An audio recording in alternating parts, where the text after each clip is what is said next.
सबसे पहले हम इनकी सक्सेस स्टोरी पढ़ेंगे, उसके बाद हम इसे ब्रेक डाउन करेंगे। तो ये अपनी स्टोरी में लिखती हैं, हेलो दी, हम दोनों सचिवालय में जॉब करते हैं। हम दोनों एक दूसरे से बहुत प्यार करते हैं, लेकिन बस ये कास्ट इशू है जो हम दोनों के बीच आ रहा था। मेरे एसपी के घर वाले तो मान गए थे शादी के लिए। एसपी के घर वालों को इस शादी से कोई दिक्कत नहीं थी, बट हमारे घर वाले इस शादी से बिल्कुल एग्री नहीं थे। मेरी फैमिली वाले कह रहे थे चाहे कुछ भी हो जाए, इंटर कास्ट शादी नहीं हो सकती। हम तुम्हारे लिए कोई और अच्छा सा लड़का देखकर वहाँ शादी करा देंगे। फिर उसी रात मैंने अपनी मम्मी से भी कह दिया कि अगर मेरी शादी मेरे एसपी से नहीं हुई तो मैं शादी ही नहीं करूँगी। इन दिनों मेरा और मेरी फैमिली के बीच बहुत मनमुटाव हो गया था। मैं ज़्यादा उनसे बात नहीं करती थी। मैं ऑफिस से सीधा आकर अपने रूम में चली जाती थी। ना पहले जैसे उनसे बात करना, ना उनके साथ हंसना बोलना, कुछ भी नहीं करती थी। ऐसे ही कुछ महीने बीत गए। मैं बस ऑफिस से घर आकर अपने रूम में बैठकर रोती रहती थी, क्योंकि दी मैं उससे बहुत प्यार करती हूँ और दी वो भी मुझसे बहुत प्यार करता है। और दी जब एक लड़का मेरे लिए इतना पॉजिटिव है, इतनी केयर करता है, इतनी रिस्पेक्ट देता है, वो मेरे लिए सबसे लड़ जाता है, तो दी ऐसे में मैं उसे कैसे छोड़ सकती थी। और दी मेरे घर वाले अगर मेरी शादी ज़बरदस्ती कहीं करा भी देते तो मैं किसी और के साथ खुश न रह पाती। और दी मेरे लिए कास्ट से बढ़कर एक अच्छा इंसान है। दी मैं ये जाति पाति नहीं मानती। फिर दी एक दिन मैं ऑफिस से घर लौटी, तब मैं यूट्यूब पर वीडियोस देखने लगी। तभी मुझे आपका चैनल मिला और मैंने आपकी सारी वीडियोस देखी और मैंने आपकी वीडियोस की लिंक अपने एसपी को भी सेंड किया। उन्होंने भी आपकी वीडियो देखी। फिर नेक्स्ट डे मैंने आपसे सेशन लिया और जैसा आपने बताया था मैंने एग्जैक्ट वैसे ही फॉलो किया।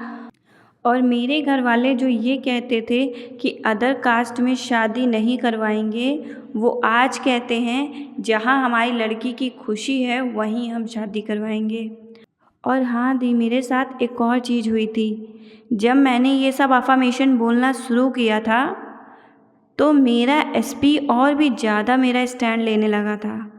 वो मुझसे बोलता था कि मेरी शादी सिर्फ तुमसे होगी और हमारी शादी होने से कोई नहीं रोक सकता। और दूसरी तरफ मेरे मम्मी पापा आपस में कुछ मेरे बारे में बात करते थे, लेकिन जैसे ही मैं सामने जाती थी तुरंत वो चुप हो जाते थे। इतना ड्रास्टिक चेंज आ गया था। और एक दिन तो मेरे पापा ने सामने से आकर मुझसे कहा कि कल उस लड़के को बुला लेना। नेक्स्ट डे मैंने उसको अपने घर बुलाया। फिर मेरे मम्मी पापा ने मेरे एसपी से बात की, उनकी फैमिली वालों से बात किया और शादी पक्की कर दी। हम दोनों की इंगेजमेंट हो चुकी है और नवंबर में हमारी शादी भी है। थैंक यू सो मच दी, ये सब आपकी वजह से पॉसिबल हो पाया है। तो ऐसा कुछ नहीं है बडी, ये सब आपकी मेहनत का, आपकी कंसिस्टेंसी का, आपके परसिस्टेंस का, आपके पेशेंस का फल है। हम तो सिर्फ एक जरिया थे, हम सिर्फ एक माध्यम थे, बाकी सब कुछ आपने ही किया है। ऐसे ही आप लोग हमेशा खुश रहो और मुझे अपनी सक्सेस स्टोरी शेयर करते रहो। तो अब हम इनकी सक्सेस स्टोरी को ब्रेक डाउन करते हैं। तो जब ये मेरे पास आई थी तो ये बहुत परेशान थी। इनके एसपी की फैमिली में सब मान चुके थे, बस इनकी फैमिली में कोई एग्री नहीं हो रहा था इस शादी से। तो मैंने इनसे सबसे पहले ये पूछा कि आप ये बताओ, जब आप रिलेशनशिप में आई थी या फिर जब आपने एसपी के साथ शादी के बारे में सोचा था, तब क्या आपके मन में कास्ट को लेकर कोई ख्याल आया था, या आपको इस बात का डर था कि हमारी कास्ट अलग है, शायद इस वजह से हमारे घर वाले ना माने, घर वाले नहीं मानेंगे, ऐसा कोई आपके अंदर डर था क्या? तो उन्होंने बोला हाँ मैं ये सोचती थी और ये बात मैंने अपनी फ्रेंड को भी बताई थी। तो यहाँ पर इनकी एक कमजोरी पकड़ में आ गई। इन्होंने ये बात एक्सेप्ट कर ली थी कि हमारे घर वाले नहीं मानेंगे, और फिर वक्त आने पर 3D ने भी इन्हें यही शो किया जो इन्होंने अपना अजम्पशन बनाया था। तो अब मुझे यहाँ पर इनके अजम्पशन को गलत प्रूफ करना है। तो मैंने इनसे कहा कि आपने जो इतने सालों से रिपीट किया है ना कि हमारी कास्ट अलग है, शायद हमारे घर वाले ना माने, ठीक है, हमारी कास्ट अलग है, इस वजह से शादी के लिए एग्री ना हो हमारे घर वाले, आपने इतने सालों से ये चीज़ रिपीट किया है, आप इसे बार बार सोचती थी। अब आपको यहाँ पर क्या करना है, आप जो अभी तक सोचती थी ना हमारे घर वाले इस शादी के लिए नहीं मानेंगे, इसे आप रिप्लेस कर दो। अब आप अपने फैमिली के उस मेंबर को ये थॉट ट्रांसमिट करो जो आपके घर का मुखिया हो। मीन्स अगर उसने इस शादी के लिए हाँ बोल दिया तो कोई इस बात को टाल नहीं सकता, फिर ये शादी होकर रहेगी, कोई मना नहीं कर सकता। उसे आप अपना थॉट ट्रांसमिट करो। तो इनके घर पर इनके पापा थे जिनकी बात सब मान जाते थे, तो इन्होंने अपने पापा को ये थॉट ट्रांसमिट किया कि मेरे पापा मेरे एसपी को बहुत पसंद करते हैं, उन्होंने इस शादी के लिए हाँ बोल दिया है, मेरे पापा मेरी शादी एसपी के साथ कराने के लिए मान गए हैं, मेरे पापा मम्मी शादी की शॉपिंग कर रहे हैं, मेरे पापा मुस्कुराते हुए मेरे एसपी के तिलक लगा रहे हैं, या फिर उसे गले लगाकर कह रहे हैं कि तुमसे अच्छा दामाद मुझे नहीं मिल सकता। और जब ये शाम को फ्री बैठती थी घर पर, तो मैंने इन्हें स्क्रिप्टिंग करने के लिए दिया था कि आपको अपने एसपी के साथ जैसी लाइफ चाहिए, लाइक एसपी के साथ कहीं घूमने जाना है, या आपके एसपी के साथ आपकी कोई फैंटेसी हो जिसे आप अपने एसपी के साथ जीना चाह रहे हो, आप अपने एसपी के साथ क्रिएट करना चाह रहे हो, उसे आप लिखो। शादी के टाइम से लेकर शादी के बाद तक का पूरा सीन आप ऐसे लिखो जैसे आप वो लाइफ अभी जी रहे हो। लिखते लिखते उसमें खो जाओ, डूब जाओ उसमें, पूरा इलैबोरेट करके लिखो जैसे आप क्रिएटर हो, आप अपनी लाइफ की स्टोरी लिख रहे हो, ठीक है, ऐसे आप लिखो, आप मेन कैरेक्टर हो अपनी स्टोरी के। तो बस अब आपको क्या करना है, आपको अपनी लाइफ की स्टोरी वैसी लिखनी है जैसी आपको चाहिए, उसमें स्क्रिप्टिंग में सब कुछ लिख डालो, अभी से लेकर शादी के बाद तक का सीन सब लिख डालो। अब मैंने इन्हें कहा अब सोते टाइम आपने जो स्क्रिप्टिंग की है उसे विजुलाइज करते करते सो जाओ।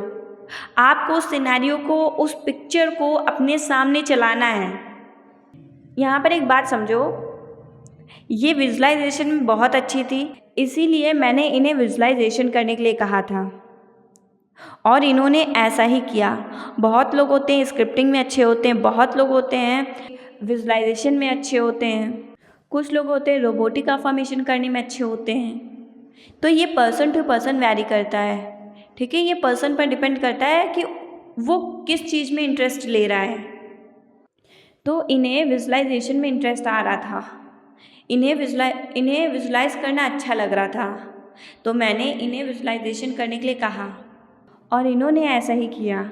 अब मैंने इन्हें कहा कि आपको बस कुछ बातों का ध्यान रखना है, जब तक ये आपकी 3D में रिफ्लेक्ट ना हो जाए, जब तक आपने जो स्क्रिप्टिंग की है, जो आप सोच रहे हो, जो आपके अभी के असम्पशन हैं, ये 3D में आपको जब तक ना दिखने लगे, जब तक 3D में रिफ्लेक्ट ना हो जाए, आपको 3D चेक नहीं करना है। 3D मतलब फिज़िकल रियलिटी, क्योंकि जब आप 3D देखोगे तो ऑब्वियस सी बात है आप ट्रिगर होगे, है ना, 3D देखकर आप डेस्परेट होगे, तो आपको 3D बार बार चेक नहीं करना है। और जब भी आपको 3D परेशान करे तो आपको यहाँ पर बोलना है मैं और मेरे एसपी। अच्छा, यहाँ पर एक बात समझो, आप बोल रहे हो ना मैं और मेरे एसपी, तो एसपी के जगह आपको अपने एसपी का नाम लेना है। जस्ट लाइक मैं और राहुल एक दूसरे के साथ बहुत खुश हैं, हम लोग हैप्पी मैरिड लाइफ जी रहे हैं, या राहुल अभी मुझे मेरे मायके छोड़कर गए हैं, वो मुझे लेने ही आते होंगे, आपको ऐसे बोलना है। एंड सेकेंड थिंग, आपको कंसिस्टेंट रहना है। थर्ड, आपको अपनी अफर्मेशन पर, अपने विजुलाइजेशन पर, अपने अजम्पशन पर परसिस्ट रहना है। आपने जो अफर्मेशन आज बोली है उसे आपको बार बार चेंज नहीं करना है। आज आप कुछ और बोल रहे हो, कल आप कुछ और बोल रहे हो, ठीक है, आपने जो एक अजम्पशन बना लिया जो आपने एक अफर्मेशन बना लिया उसी पर परसिस्ट रहो, उसी को डेली रिपीट करो। तो जैसा मैंने इन्हें बताया था इन्होंने वैसा ही किया और इनकी सक्सेस स्टोरी आज आपकी आंखों के सामने है। तो ये थी इनकी सक्सेस स्टोरी। बाकी आप लोगों की सक्सेस स्टोरी कब आ रही है कमेंट में बताइएगा। So thank you and best of luck. Thank you मुझे इतना प्यार देने के लिए। मिलते हैं नेक्स्ट वीडियो में। Stay tuned.